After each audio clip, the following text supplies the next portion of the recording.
At Blinds.com, it's not just about window treatments. It's about you, your style, your space, your way. Whether you DIY or want the pros to handle it all, you'll have the confidence of knowing it's done right. From free expert design help to our 100% satisfaction guarantee, everything we do is made to fit your life and your windows. Because at Blinds.com, the only thing we treat better than windows is you. Visit Blinds.com now for up to 50% off primetime deals and free professional installation. Rules and restrictions apply.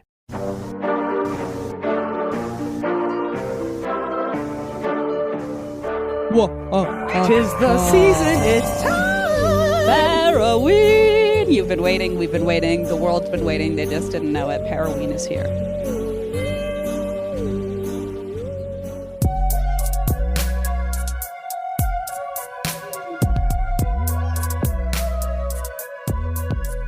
Welcome to the Man Cave portion of this Paraween host-snatchers series.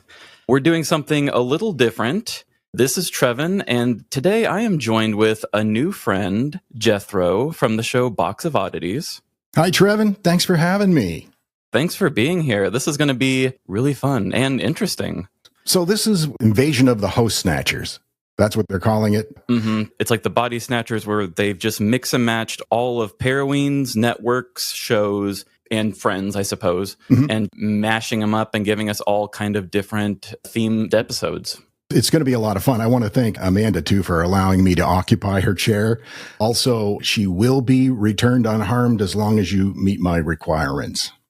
Okay. If I can get 10 5-star reviews, we'll see what we can do. Yeah, awesome. Let's work on that.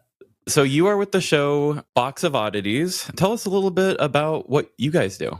Well, it's kind of like a highly improvised comedic version of the old Ripley's Believe It or Not. We deal with a lot of strange, the bizarre, the unexpected, but it's a lot of ad-libbing, and it's not real structured. And I think anybody that has heard it would probably tell you that. We've been doing it for 7 years now. We've got about 750 episodes and 40 million downloads, and we're on tour this fall. I guess that probably sums it up. I saw that. How many tours have you done? This will be our fourth, but it's the first good size one. Usually we've just done 2, 3, 4 shows at a time, just kind of people that had reached out to us. But this is the first organized one we've ever done, and it's been a learning experience for sure. Oh, that is awesome. Yeah, the second you said compared yourselves to Ripley's, I heard Amanda's gasp in my head, because any listener of our show knows that Amanda loves Ripley's Believe It or Not. It's like one of our things where when we do our game or fact segment in the middle of our show, tons of times she's like, well, I found this on Ripley's. She's a huge fan of Ripley's. I don't even know if she's listened to you guys, but I'm going to tell her to. Well, we appreciate that. I think that you and Amanda and Kat and myself will become fast friends. I think we share a lot of the same interests. That's always the best thing, especially when you're hosting a show with somebody that you just met like 2 minutes ago. So yeah, that's always really nice. Yeah, no, it is. You never know what you're going to get, but certainly they did a good job putting our shows together, because I think there's a lot of overlap as far as interest and content. Oh, yeah, for sure. That's like one thing that Amanda and I always do is we like to point out nobody is just one niche. Like, you're not just one type of person. And like, we always push to do the variety thing with our show of the dilemmas, with the silly little humor, the funny little parody stories. But then we like the fun facts too, because we want to be interesting at parties. Exactly. You don't want to just be the podcast sitting in the corner with your legs crossed, nodding politely. Yeah. It's fun to be able to contribute. And that's something that we have heard from our listeners, is that some of the bizarre facts that we dive into, they find it as great conversation starters. Oh, yeah. At parties and stuff. You know, like, hey, I'm glad you guys came to my birthday party. Did you know that ancient Romans used to brush their teeth with urine? You know, that sort of thing. It just kind of opens up a whole floodgate of conversation. Or you get immediately thrown out.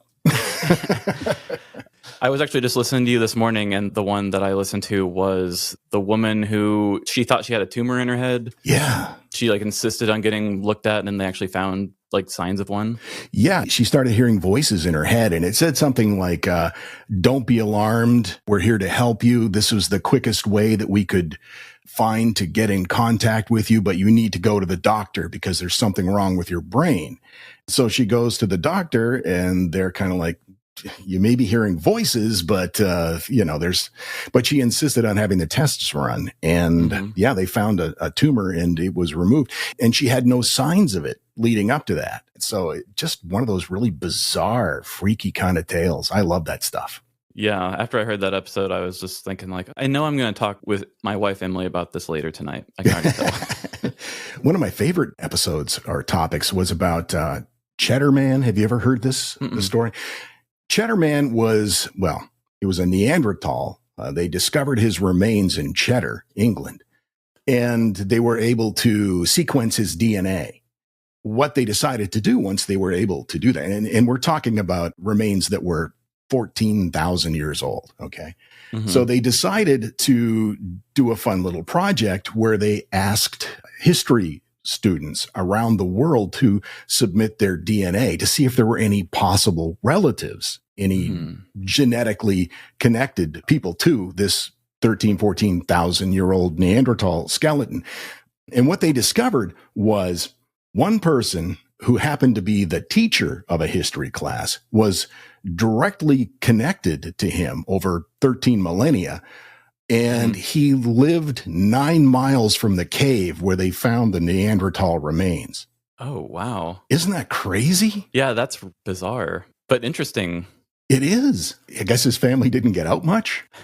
One of those, again, bizarre stories that you just kind of go, what? Yeah, I was like trying to follow what you were saying and also break my mind from like, we're not going to lead it to cheese here. We got to follow where he's going. Yeah, I get distracted by dairy product as well. Yeah, it's a problem. We're still going to do our dilemmas to get things started like we normally would here on the Triple L feed. And I just have to share a little dilemma that I'm going through today. Please do. I'm doing a lot of new things right now, like literally as we speak. I'm hosting my show with a new friend that I just met. I'm about to be working off of notes that were researched by a legit researcher, which is like, whoa. And I have the Eva Gross watching me through a peephole in the wall, making sure I don't forget how to speak. So although there's some discomfort in what I'm going through right now, I just realized that I'm living my Christine Schieffer dreams. Oh, wow. So because of that. Oh, a glass of wine. Is that a Chardonnay? It was a $4 can of some pre-made mimosa that I was like, it's cheap, I'll get it. Never drink wine from a can, Trevin. These are hard and fast rules. I think Christine would approve of this one, yeah. It's the fiscally responsible thing to do. My grandmother, when she was 92, enjoyed a good glass of wine. And she would drink it by the box. You know, she'd have a box of it in her fridge. And I would go over to her house. And again, 92, she had her little walker and it had like a beverage holder on the side of it that she kept the wine. I want to grow up to be like her. Yes. That's the intentionality I want to live with. Like, I don't want to find myself in a spot and be like, how did I get here? I want to be like, oh no, that was curated. Like that wine holder on my walker was well thought out. That's right. I had diagrams. I did like charts and designed it through an engineering program. So yeah, that's what I'm going through, but like, I don't hate it, you know? Yeah, no, we're both living our dream, aren't we? I mean, this is a pretty great way to express one's creativity, and it's just a good outlet. Definitely. So what are you going through? What's your dilemma today? We mentioned that we had just kicked off our fall tour, and opening night was in Seattle. And so we're flying. I don't know if you've ever flown on Frontier, but we're flying out there. We're on Frontier, and I'm sitting next to a guy. Well, he's one seat over on the other side of the aisle. And during the flight, he takes his shoes off. And that's enough to alarm me. But then he starts clipping his nails. There's just basic plain etiquette, and clearly he was in violation of that. So do I say something? Do I talk to the flight attendant? What do I decided to let it go because we were about an hour away from landing. So we get there and I have to go to the restroom. I run into the men's room. I'm standing at the urinal and this guy comes in, right? And he comes in with a Subway sandwich. Oh, okay. Into the airport restroom. Then he goes to the urinal, not right next to me, but pretty close. And he puts his sandwich on top of it. I thought that's what you were going to say. What the hell is wrong with people? Oh my gosh. At my job, there's like a little table at the very front of the restroom where you can like put your cups or something down. Yeah. And even that sometimes I think of like, is a whiff of fart going to touch the top of my cup or something? So I'm really like weary of even just that. Yeah. The sandwich on the urinal? Oh my God. Yeah, what the hell? I'm the same way. I don't even like taking my luggage in there, but you can't leave it out there by itself. Yeah, you get arrested. I always strategically bring it in and try not to drag my carry-on through any puddles, and it's a whole thing. That is a whole other level on the bathroom thing, bringing the food in there like that. Amanda and I used to work with this guy who, he was kind of a bully, but he would like kind of pick on people, but you could always tell it was like out of desperation. And I remember one time I caught him in the men's room sitting on the toilet eating his lunch alone. And I was like, okay, I won't make fun of him anymore. Yeah, we don't know the journey everyone's going through. Sitting on the toilet eating his lunch by himself. Yeah, Wow. and it was a grimy warehouse bathroom. So. Oh my God. That's a good reminder, because oftentimes you run into people and you're like, oh, this person is such a douche.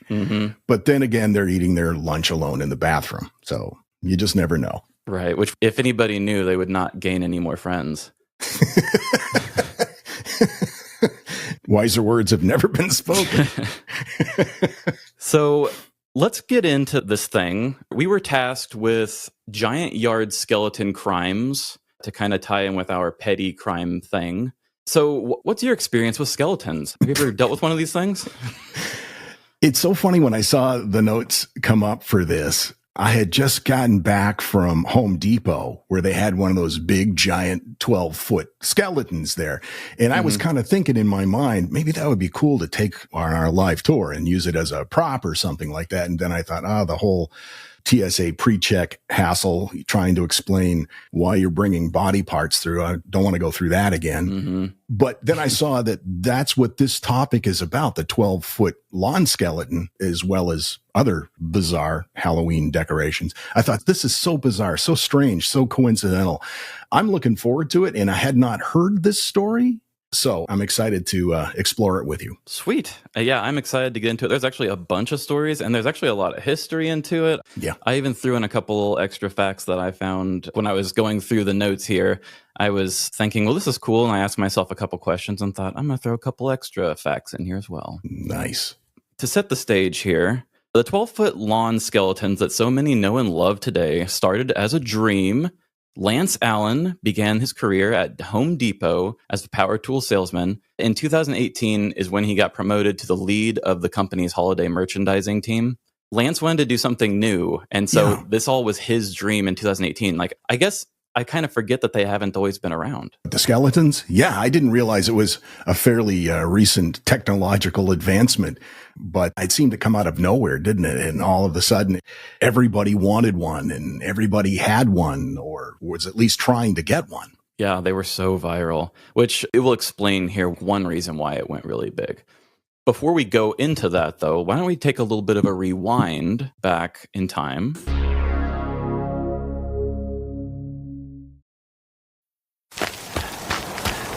At New Balance, we believe if you run, you're a runner. However you choose to do it. Because when you're not worried about doing things the right way, you're free to discover your way. And that's what running is all about. Run your way at newbalance.com/running. Hey girl, this is a legging emergency. Ugh, my favorite Lululemon leggings, the ones you got me years ago. I think they're a line maybe? Well, I just got back from my trip and I think I left them at the B&B. Girl, I need to replace these. Could you send me the link to where you got them? I need a pair ASAP. Also, my birthday's coming up, so... Anyways, thanks girl, talk soon. Looking for your newest go-tos? Lululemon What's New Gear drops on Tuesdays, every Tuesday. Head to Lululemon.com to shop What's New Gear.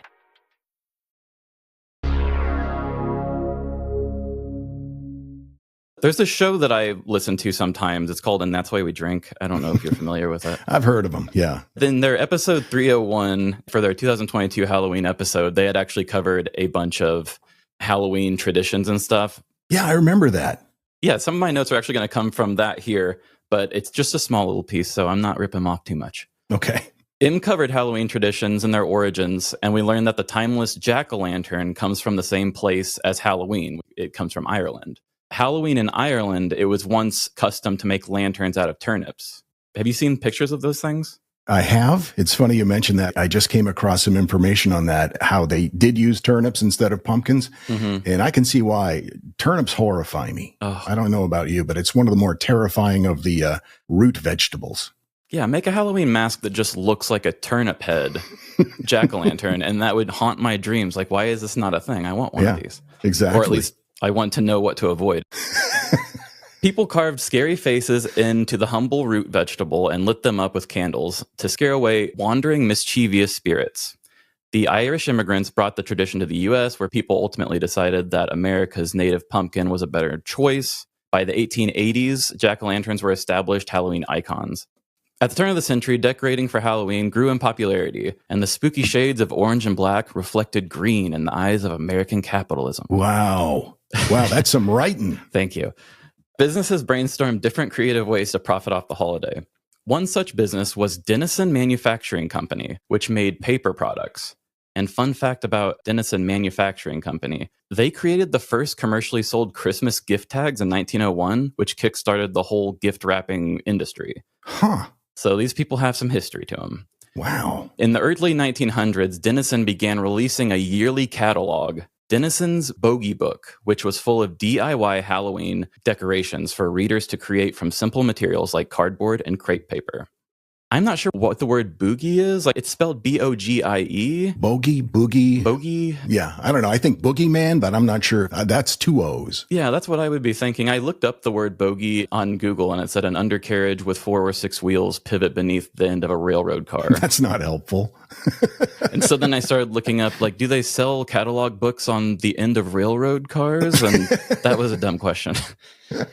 But yeah, I'm not really quite sure. It didn't seem cheeky. You know, if you were trying to make a pun, I think you would have spelt it more in that way. I think so too. Black cats, witches, and jack-o'-lanterns were among the most popular motifs at the time, but skeletons did feature on decorations and postcards.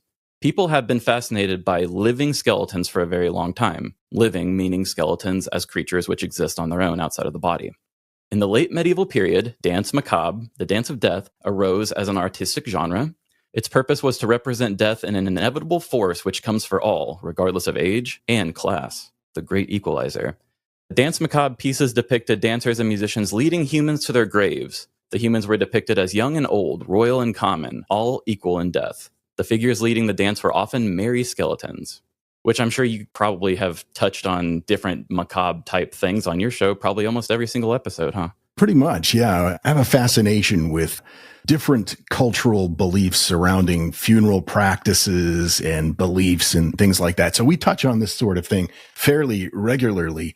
When you were describing the dance macabre, I couldn't help but think of one of the very first early animation shorts. Maybe it was Walt Disney. Could have been Merry Melodies or, you know, one of those Warner Brothers. Yeah, like the dancing skeletons. Skeleton. That was like a sensation in the 30s when it came out. So it does go back a ways. I love that style of cartoon. Oh, what was that video game called? That something Cuphead or whatever? I tried playing it one night. Emily and I smoked a little, thought we'd play it, and we were like, this is freaking me out. It's too hard. And we never played it again. But got to be in the right headspace. yes, every time I see the commercials or pictures for it, I'm just like, they captured that art style of that dancing skeleton so perfectly. And that 30s, something about that era in cartoons just, it creeps me out a little bit. And I kind of like to just sit in it. Yeah, I understand that. I think that they were kind of exploring, it was a new genre, it was a new medium, and they were exploring different ways to do it. And oftentimes they did hit on this certain style that, looking back on it, and maybe it's because it's old film stock or something, it just looks creepy, doesn't it? Yeah, I don't know what it is, but yeah, something about it has always stuck with me. But yeah, I was going to say, I kind of wish that death was covered like this, like it was back then. It's good that you already had said that you're interested in this kind of thing, which is another thing you and I have in common. This comes up in our show a lot. But yeah, merry skeletons leading willing participants to their grave, and they're dancing there. It's like morbid but friendly in nature. I don't know. I feel like I was subconsciously taught to fear and avoid death. I don't know. Maybe death is just the true meaning of Halloween, you know? Like, I think we lost the true meaning years ago. I agree. And I think, you know, we all have that fear of the unknown and fear of death. And bringing a little joy and humor to the situation, I think kind of offsets that. One of the things that I've talked with my wife about is one of my final wishes.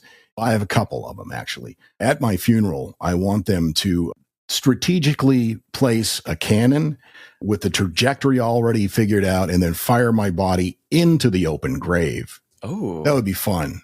Or they could put me up on a dunk tank over the hole and just hand out softballs. I want it to be a carnival-like atmosphere. yeah. That first one, though, think of how satisfying that would be. Because, like, they can't really test it besides with dummies. And, like, if they shot it in the perfect hole in one, like, didn't even hit the edge or anything, like, so satisfying, I bet. I think it would be. And then immediately you've got a team of people that begin shoveling in unison, like those old Merry Melody cartoons that we were just talking about. Yes. That's a great idea. You know, as much as I still have that fear, but like Emily and I talk about it and we're like, we're probably going to have to think about that. And I know it's the right thing to do because I'm like a logistical plan ahead kind of guy. But that's still a conversation that it's hard for me to really think or put too much reality to. I understand. It's like, if I talk about it, it's real. Yeah. If I avoid it, well, then maybe, someday I'll get to it. But it's a difficult thing to think about. Yeah, it really is. But I feel like if we would have had something like this and I was like, one day I'm going to two-step my way on down to the grave and enjoy a nice little afterlife, maybe I wouldn't be feeling this way. So I'd say bring it back. We need to do something like this again.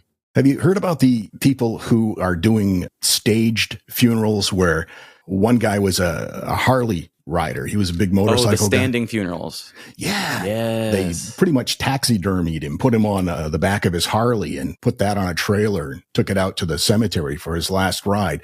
There's something, I don't know, kind of endearing about that in a weird way. I like it.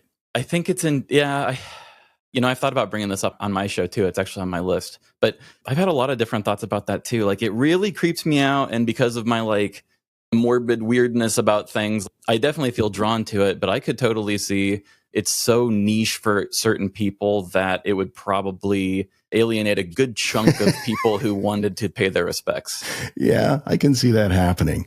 Did you see that YouTube video? It's been out for a while. It comes across my feed because my algorithm's all about this kind of stuff. A guy who, I think he was in Ireland, and he sadly passed away from cancer.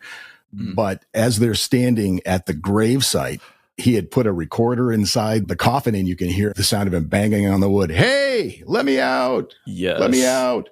I give that guy props. Yeah, that is a great Halloween prank, which I believe is what Em and Amanda covered was Halloween pranks. I mean, it wasn't Halloween, but that should have been in there. Oh, yeah. That's one thing I think about too, because I use sound effects so much. Like, I could do something kind of like that, but this dude did it first. Like, I'd have to find a way to elevate it. Right. Maybe get one of those hologram fans and add that to the whole presentation. That could be cool. Yeah. Or I do like a Tupac dancing sort of thing. Yeah, exactly. I love that. Living skeletons have long haunted the human psyche, but modern depictions are generally more lighthearted than they used to be. Like witches and black cats, both with their own macabre histories and medieval folklore, skeletons were established Halloween characters by the 1900s.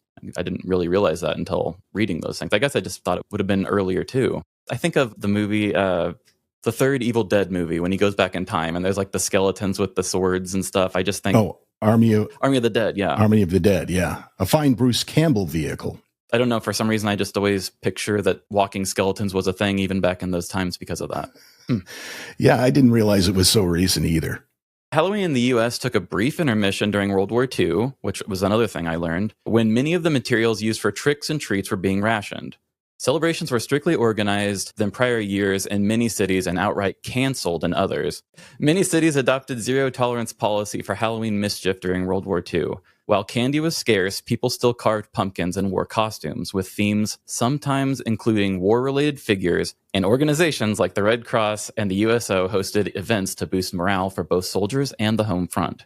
So it's kind of like today, where a lot of the more popular costumes every year reflect something that's going on in society. They especially back then had so much respect for people who were like in the medical world and taking care of people from the war and stuff like that. Mm-hmm.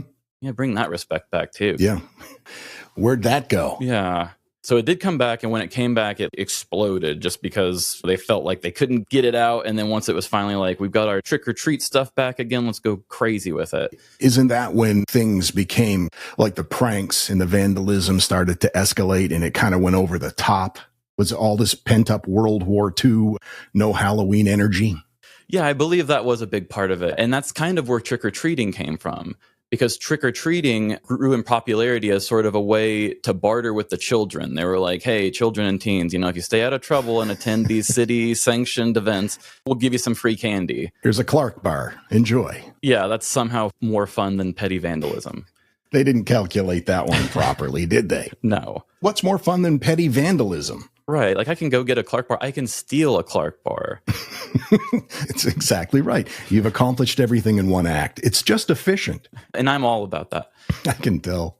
Decorations evolved over the decades from DIY paper products to mass-produced props made from sturdier materials, meant to be stored and reused year after year.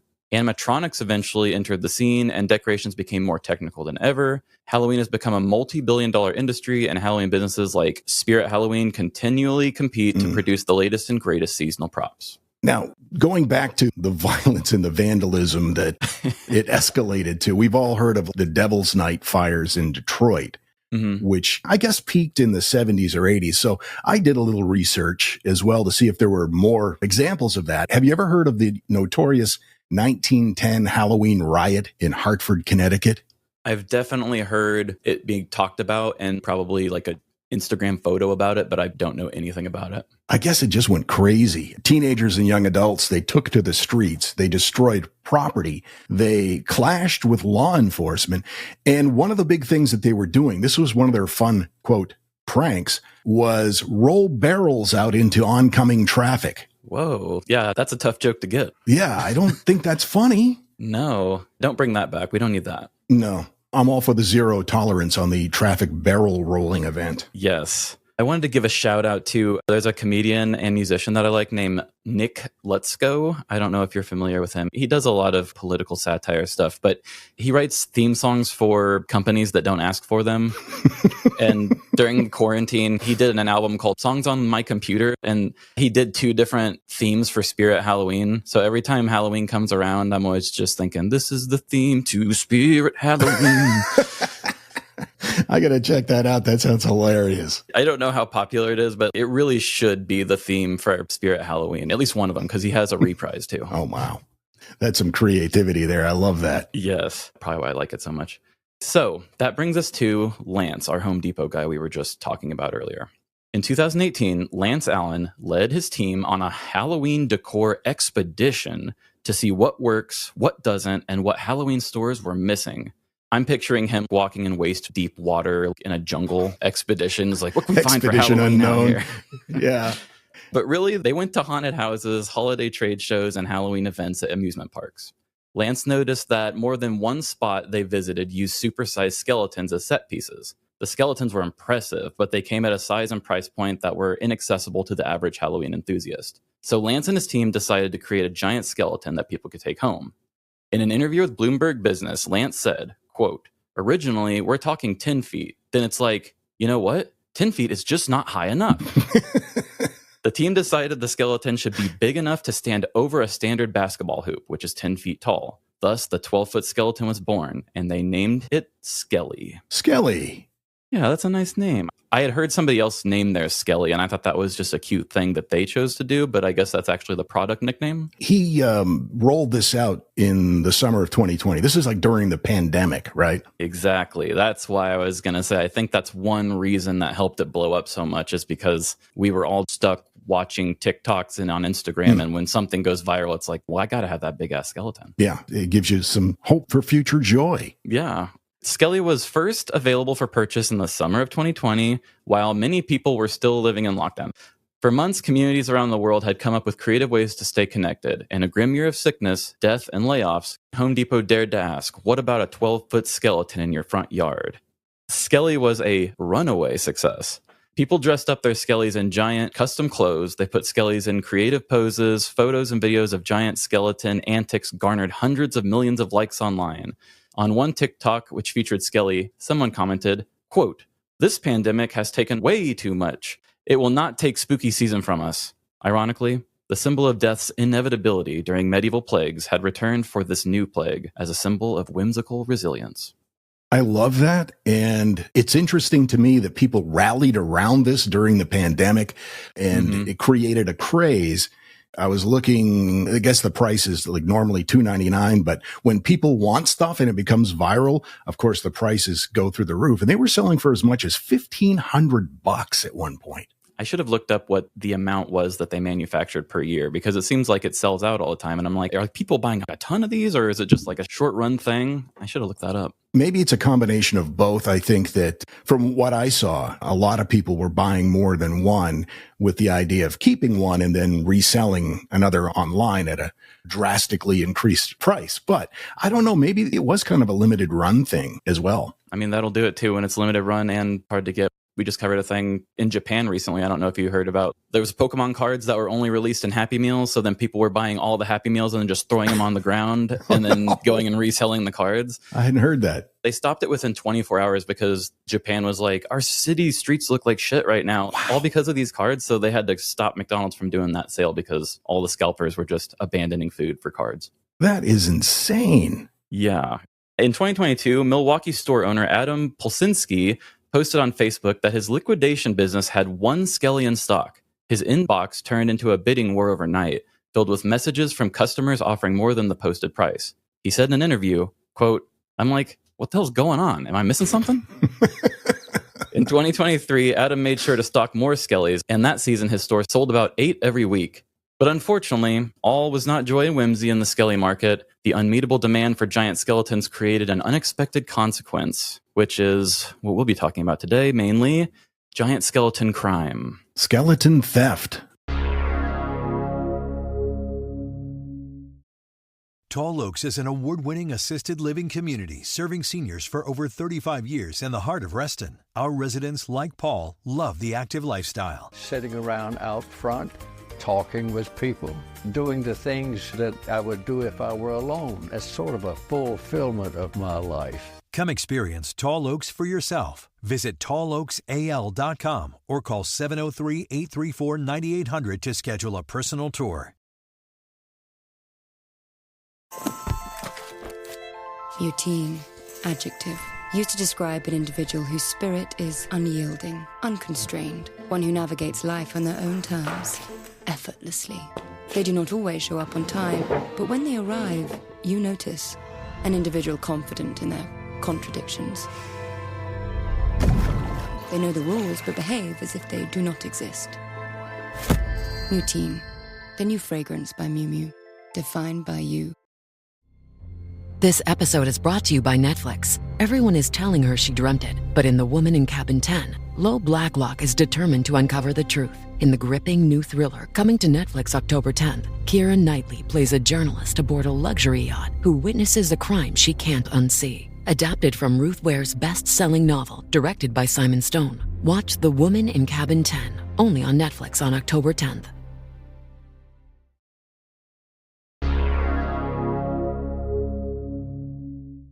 We actually have covered one of these stories on our show, and it actually is going to be the first one we're going to talk about here.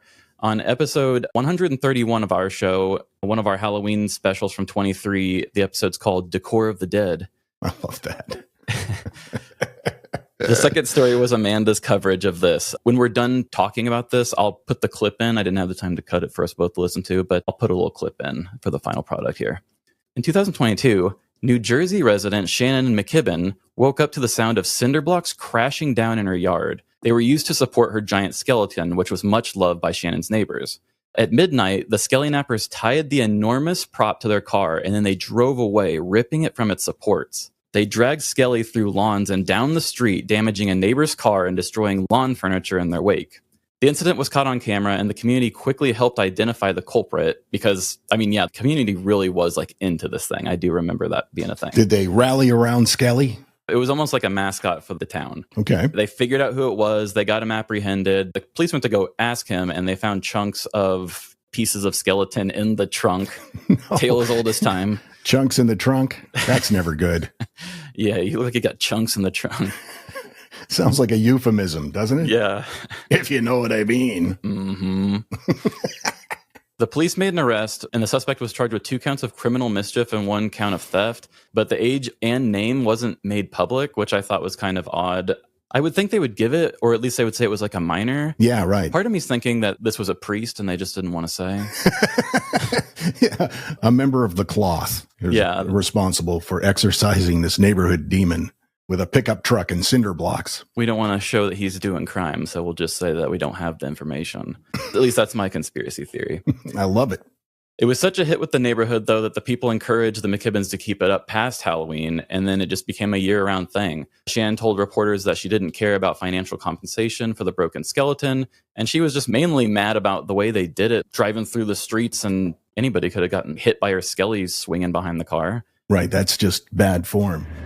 Murphy hopped out of the vehicle, attaching rope to both of Skelly's femurs. Once finished, he opened up the trunk of the hatchback and sat inside. Go! Murphy shouted, letting Marty know it was time to drive. The acceleration of the vehicle yanked Skelly forward, causing the skeleton to faceplant into the hard ground. As the 2 boys continued speeding down the road, Skelly trailed behind them, dragging its cinder-blocked feet the whole way. I'm glad that the neighborhood wanted her to leave it up all year, because that was an issue in some other neighborhoods where people would do that and the HOA would be like, no, you can't. Yeah, we do have a lot of these HOA stories, but we do have this other one here of another theft that affected an HOA too. They had one stolen in the middle of the day in Austin, Texas. The president of the HOA, Grazia Ruskin, had tried to rally up the troops. I guess it's kind of hard not to rally a community around a skeleton when everybody's just kind of used to seeing that piece, every time they drive down the road. I would think it would be easy to get people to be like, oh yeah, I miss seeing that thing. I think so. The incident was captured on camera again. The neighborhood for this one advertised a $50 reward, hoping that somebody would want to clear their conscience and just make a little money, I guess. She said, if somebody is struggling to a point that their desperation leads them to stealing a Halloween decoration, we would come together. You don't have to steal from us. That's pretty sweet. That is sweet. Like, to even think about that in that moment. I was looking at an incident that took place in Massachusetts. A guy named Jason Dew, which, by the way, let's take a moment and give him props for probably one of the coolest names ever. Jason Dew. Jason, how do you do? How do you do? His Skelly lost an arm outside his restaurant near Harvard University. It turned out that the arm came from like a skeleton named Hank, and he had blown over in the windstorm. And Hank, being a registered bone donor, provided the missing limb to Jason, who repaired the skeleton. And I guess he got $100 gift card out of gratitude for his honesty and reassembling of the skeleton. That's really nice. One thing that I guess I'm finding now that we're going through this in succession here, it's like, I guess these are kind of community pieces. They bring people together. I didn't really realize that. In an unexpected way. And isn't that great? We need more of that. Oh, yeah. Nowadays. And I love when it's on the back of just an odd thing, Yeah. Remember the weird garden gnome thing that took place a number of years ago where somebody stole their neighbor's garden gnomes and then took them on a world tour and sent photos of them, like under the Eiffel Tower and all these different places. And the whole community it glued them together as they followed the exploits of the stolen traveling gnome. Damn, maybe we need to look into that for a story for us. I don't actually know much about that. I mean, we've covered some gnome stealing stories, but not one like that. And I love one when people go the extra mile, literally. Yeah, absolutely. In 2023, arms were stolen off of 3 giant skeletons in the same area of Delhi, Ohio, which almost kind of sounds like your situation. But again, this one sounds like a story for my show as well. Kayla Schalk came home to find her own giant skeleton vandalized, and she was mystified to discover that an additional skeleton arm had been left in her yard, but it wasn't hers. What? Yeah, so Kayla posted about it online, and neighbors quickly connected her to KD Sanchez, whose skeleton was missing that arm. Kayla met up with KD, and KD's skeleton was reunited with the missing arm. But meanwhile, Delhi resident Ashley Farrell and her family were mourning another missing arm, stolen off their beloved giant skeleton. Steve, I guess that was that one's name. But the body snatchers had a change of heart, and the stolen piece was eventually left. So This was another weird one where I guess you just happened to have 3 in the same town and people maybe just wanted to prank them by just stealing them and leaving them in different places to see if they can work together to get their property back. I find it interesting that they just targeted the arm. Yeah. Maybe it was just out of convenience. Because I think if you're going to steal a body part, it would be the head. That would make a bigger statement. But maybe it was just logistically more simple to steal an appendage like an arm. What if this was like the Riddler and he took the funny bone and he was just trying to make a joke? Riddle me this. Again, another thing where people just aren't afraid to reach out. But I guess you're probably known as the giant skeleton person if you have one. I just can't imagine people don't know you're the person who has it. Yeah, the JSP, as we call them. Yeah. Or the GSP, yeah. I guess. I've never been a big speller. Oh, yeah. My spelling has gotten worse since, autofill. Definitely. Oh, for sure. I don't even try anymore. I just type a word in that sort of kind of sounds like what I'm saying and hope that Grammarly corrects it. Yeah, I pretty much just know the shape of words and not how to spell them with my thumb, like the shape of... So Abby Hill and Ed McCracken of California were devastated when their 12-foot skeleton was stolen from their yard in May of 22. They decorated the skeleton for different holidays, much like others have done, and families often parked at their home to take photos with Skelly. So, they must have just welcomed it. I wonder if they had a sign that said, feel free to take a picture if you want, or people just were very forward and took the chance. It was adorned in a cap and gown for graduation season when it was Skellynapped. Oh. Yeah, the thieves damaged it and left behind a single giant skeleton arm with its diploma in its hand. That seems pointed a little bit. Also, where do you find wardrobe that fits a 12-foot skeleton? I don't know. I want to say there's a note in here somewhere about some custom clothes, but I don't know. Maybe you have to be inventive. Make it yourself out of a tarp? They probably do sell some at this point now that they've been so popular doing them year-round. If not, it's a great business opportunity. Oh, yeah, for sure. More Skelly thefts were reported throughout the U.S., but instances of the crime began to slow down.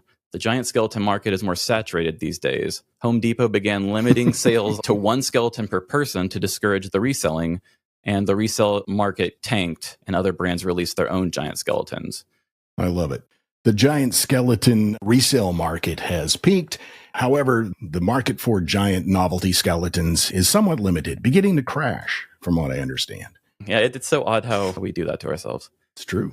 Home Depot did come out with a best friend for Skelly, a 7-foot skeleton dog, which I guess doesn't have a name. I don't know. I'm surprised by that. Should be Bones. That makes the most sense. I just feel like if you're going to give Skelly a name, you'd give the dog one. Also, Skelly is just kind of a toss-off name. I don't think they did much, focus group work on that. Yeah. It was like, what do we call the skeleton? Skelly? Okay, good enough. We'll take it. First answer is best answer. Skelly still continues to sell out every year and remains a highly popular Halloween icon. So I guess even though the market's saturated, the OG still reigns supreme. I guess so. And I guess maybe that does kind of point out that it is a pretty short run thing every year, maybe. It's interesting that Home Depot is now providing seasonal costumes and things like that as well. Kind of taps into our whole, let's do customized wardrobe for them ideas. So they definitely see an opportunity. And I don't know, it's only been a few years, but I get excited when I walk into a Home Depot and see one on display. It's like, oh, it's that magical time of year again. Mm-hmm. It's also inventive. We both like that creative outlet and repurposing and kind of blazing a trail with ideas and stuff. Absolutely. I consider it a form of performance art. Yeah. Really. Mm-hmm. You can make a statement and you can also have your own giant novelty skeleton. As far as the different seasons, they've done from Christmas to St. Patrick's Day. People have decorated for even Groundhog Day and dressed them up with vote signs for elections. Although I'd really like to see a picture of this Groundhog Day one. Like, is he in a top hat holding a groundhog, or did they make him look like a groundhog? I'm curious about that one. Maybe they just made him look like Bill Murray. That'd be fun. Which, by the way, I approve of. Yeah, I love that movie. Many have suggested that skeleton owners are keeping the skeletons up out of desperation, either to avoid the work of dismantling the enormous prop, which I can connect to that reason for other things, or because they have nowhere to store it. Yeah. Indeed, many giant skeleton owners share storage tips and tricks in Facebook groups dedicated to giant skeleton ownership, which has nearly 300,000 members. They have an association for giant skeleton owners? Yeah. That's crazy. I mean, I get it. Like, I understand, like, Anything that's any bit of an investment, you have to think about how you take care of it. It's just like any silly thing you see. There's a building that builds only that, and that's just kind of silly to think about sometimes for all the stupid shit in the world. No kidding. When I think about this, I kind of picture it in the same way where these people are in this group and they're just like, oh, how do I care for my skeleton? And they're sharing like tips and tricks and stuff.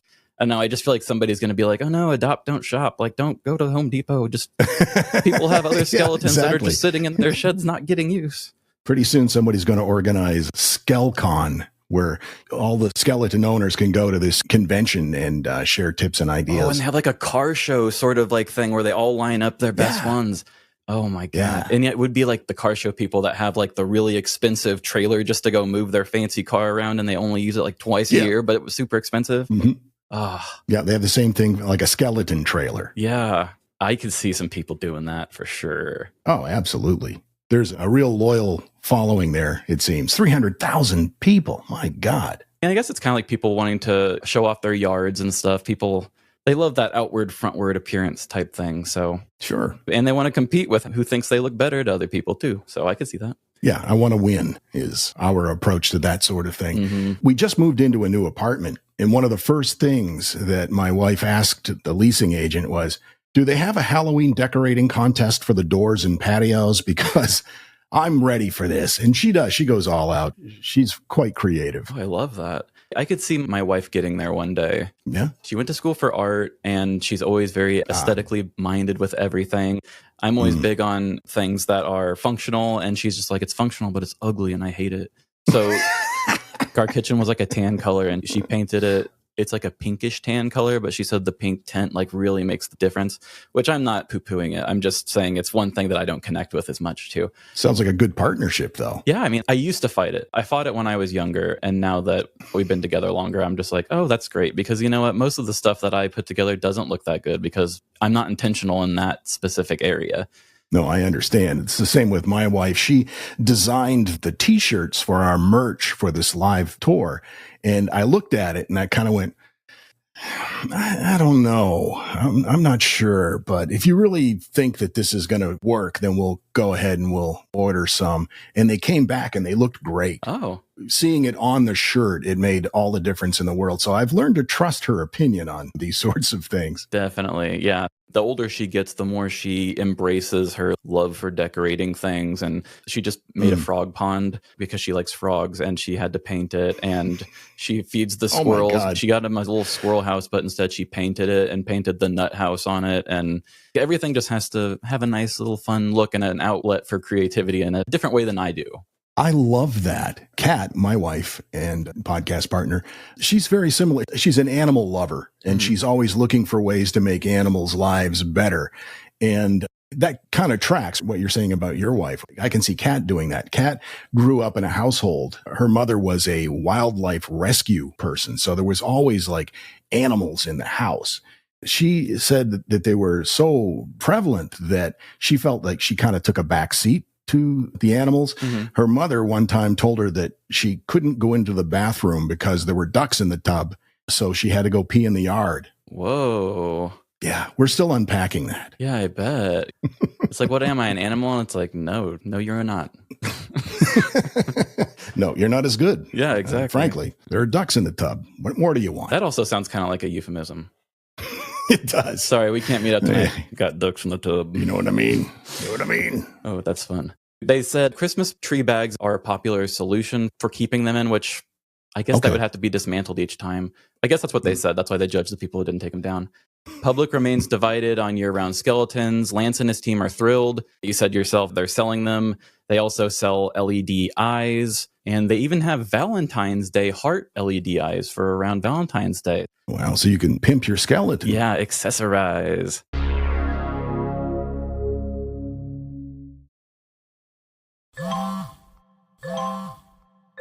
When did making plans get this complicated? It's time to streamline with WhatsApp, the secure messaging app that brings the whole group together. Use polls to settle dinner plans. Send event invites and pin messages so no one forgets Mom's 60th. And never miss a meme or milestone. All protected with end-to-end encryption. It's time for WhatsApp. Message privately with everyone. Learn more at whatsapp.com. This episode is brought to you by Jack Daniels. Jack Daniels and music are made for each other. They share a rhythm in the craft of making something timeless, while being a part of legendary nights. From backyard jams to sold-out arenas, there's a song in every toast. Please drink responsibly. Responsibility.org. Jack Daniels and Old No. 7 are registered trademarks. Tennessee whiskey, 40% alcohol by volume. Jack Daniel Distillery, Lynchburg, Tennessee. Doug. Limu and I always tell you to customize your car insurance and save hundreds with Liberty Mutual. But now, we want you to feel it. Cue the emu music, Limu. Save yourself money today. Increase your wealth. Customize and save, we say. That may have been too much feeling. Only pay for what you need at libertymutual.com. Liberty, liberty, liberty, liberty. Savings vary. Underwritten by Liberty Mutual Insurance Company and affiliates. Excludes Massachusetts. Now we've done our petty crime and theft thing, but now we're on to our homeowners situation or homeowners association situation that you were talking about. Homeowners associations, like you said, are not big fans of these. In 2024, a 47-year-old named Alexis Luttrell of Tennessee decided to keep her giant skeleton and its pet dog up beyond Halloween. The skeleton held campaign signs during the presidential election. I wonder if that maybe was a pusher. Could be. Could be like, yeah, come on, lady. You look a little too proud. And then Alexis dressed the skeleton in a red and green tinsel tutu for Christmas. The dog wore a party hat shaped like a Christmas tree and a leash made from a festive garland. The skeleton stood between two equally tall inflatables, a Christmas tree and a Santa Claus.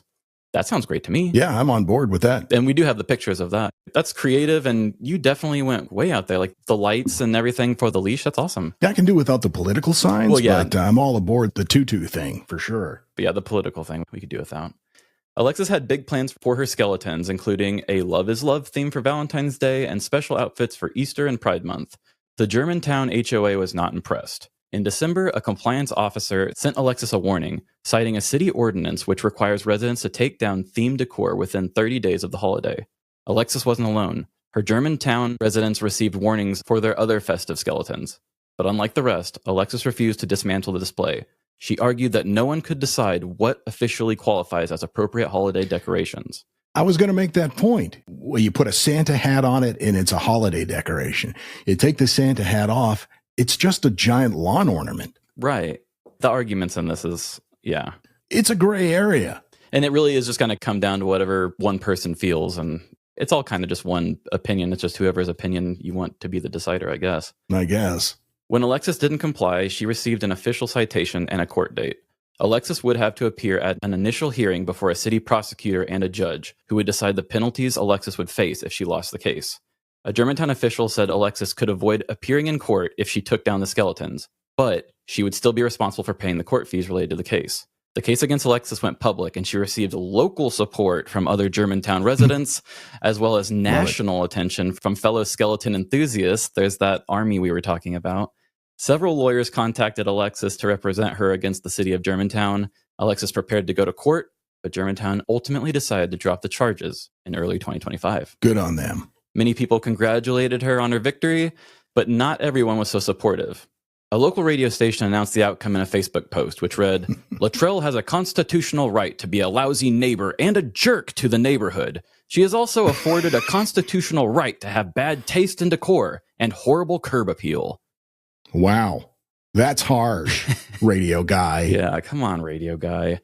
Commenters on the post called Alexis a number of rude names and even slurs. Oh, come on. One commenter encouraged vandalism of the skeletons, and another called for resignation of the city official who made the decision to drop the charges. Oh, my God. And just reading that sentence was giving me PTSD from the news. My God. I hear that. Yeah. Is this what we need to get upset about? Really? Is this the most important thing to worry about, is whether or not this woman can have her skeleton in the yard without calling for her death by the village people? Come on. That's the bad thing about community. When you get too much community validation, it can go south pretty quick. It can, because everybody who has a social media account thinks that they have a megaphone and that everything they say is important. Mm-hmm. And also there's the anonymity. You know, you can type nasty comments and not have to actually say it to people's faces. Mm-hmm. That breeds a whole different type of assholism. Right. Yeah. And I'm starting to understand the whole strength and numbers part of it now, too. It's just, I think some people know that they're not actually going to make a difference. But if 100 people don't make a difference, that 100 does make a difference, sort of a thing. That's pretty insightful. I like that. It's a sad realization I've been coming to recently. Yeah. Texas resident Caleb Frost planned to dismantle his own 12-foot skeleton, Hubert, I love when they name him, after Halloween, but with a newborn baby at home, he didn't have time. Then he received a warning from the HOA in what Caleb personally described as, quote, a fit of pettiness. He dressed Hubert up for Mardi Gras and continued to change the skeleton's outfits throughout the year. Shelby Piercy of Colorado decided to dismantle her own giant skeleton, the Big Lebowski, following an anonymous HOA complaint. Ironically, Shelby was the newly elected HOA president, so she decided she would have to pick different battles. It was for the best, because the Big Lebowski collapsed during a March blizzard on top of Shelby's car. So Shelby removed his legs and moved his upper body to the backyard. Yeah, I would imagine the skeletons aren't built with the idea of storm resistance in mind, as far as like roof load of snow. That must have been crushing. Yeah, literally, the car, yeah. The neighbors still complain, though, because he's still about 5 foot tall and they can see his head poking over the fence of the backyard.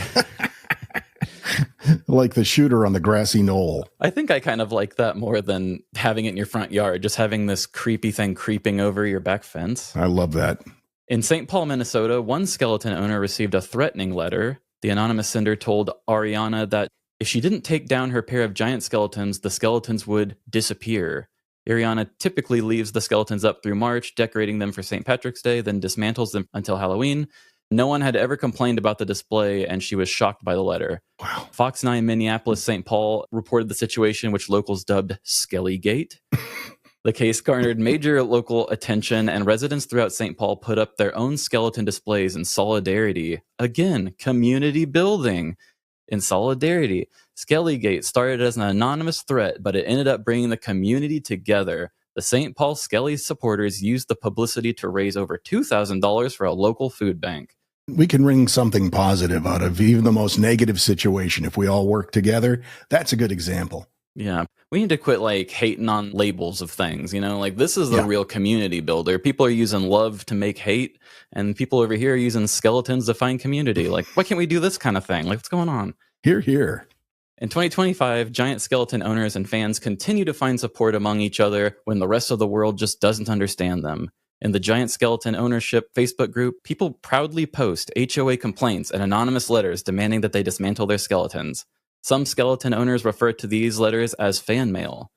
Anti-skeleton residents complain that the year-round displays lower property values for entire communities. However, financial analyst David Bellinger told the Wall Street Journal that giant skeletons are a positive economic indicator.